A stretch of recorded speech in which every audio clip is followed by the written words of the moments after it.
আসসালামু আলাইকুম। আজ বুধবার চলে এসেছি সোনাইচন্ডী হাটে।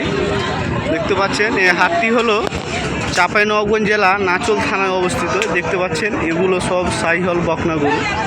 তো এটি একটি বিশাল একটি হাট, ঐতিহ্যবাহী একটি হাট।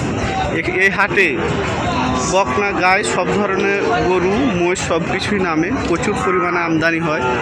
তবে আপনারা অবশ্যই এ হাটে এসে যে কোনো জেলা থেকে এসে দেখে শুনে গরু ক্রয় করতে পারবেন। এ হাটে প্রচুর পরিমাণে গরু আমদানি হয়। দেখতে পাচ্ছেন এগুলো সব সাইহল বকনা গরু। তো অবশ্যই কেবল হাটটা লাগতেছে, এখনও হাট আমদানি হয়নি, কেবল আমদানি হচ্ছে। হ্যাঁ, হাটের শুরুতেই দেখতে পাচ্ছেন, এই যে দেখতে পাচ্ছেন এগুলো মহিষের বাচ্চা যাচ্ছে। তো অবশ্যই আপনারা হাটে এসে প্রচুর পরিমাণে গরু আমদানি হয়। অবশ্যই হাটে এসে দেখে শুনে আপনারা গরু ক্রয় করতে পারবেন। এগুলো সব সাইহল বকনা গরু। এগুলো জাস্ট আপনার গাভী হাটটি আছে আপনার অন্যদিকে, মহিষ হাটটি আছে অন্যদিকে, তারপর আইরের সার হাটটি আছে অন্যদিকে। এগুলো কসাই গরু এলা আছে অন্যদিকে। এগুলো সব এটা হলো বকনা হাটি।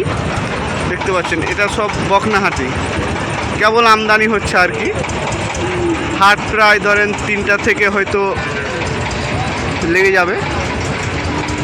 তো প্রচুর পরিমাণে এই হাট লাগা অবস্থায় প্রচুর পরিমাণে গরু আমদানি হয়েছে আর কি। দেখতে পাচ্ছেন এই যে একটা বাস, এটাও আপনার যে ঘুরে যাবে, আমদানি হচ্ছে আর কি। তো আমিও এই সাইহল বকনা গরুর ব্যবসা করি। অবশ্যই এসে দেখে শুনে গরু ক্রয় করতে পারবেন। মূলত এই দেখতে পাচ্ছেন এই 12টা সাইহল বকনা গরু আমার। যাদের এ ধরনের গরু লাগবে অবশ্যই এসে দেখে শুনে গরু ক্রয় করতে পারবেন।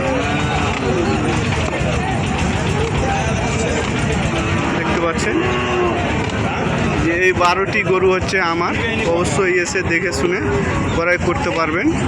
এই হাটটি হলো সোনাইচন্ডী হাট, চাঁপাইনবাবগঞ্জ জেলায় নাচল থানায় অবস্থিত। সপ্তাহে একবার বসে অবশ্যই। আর আমার তো মোশারফ ভাই আছেই।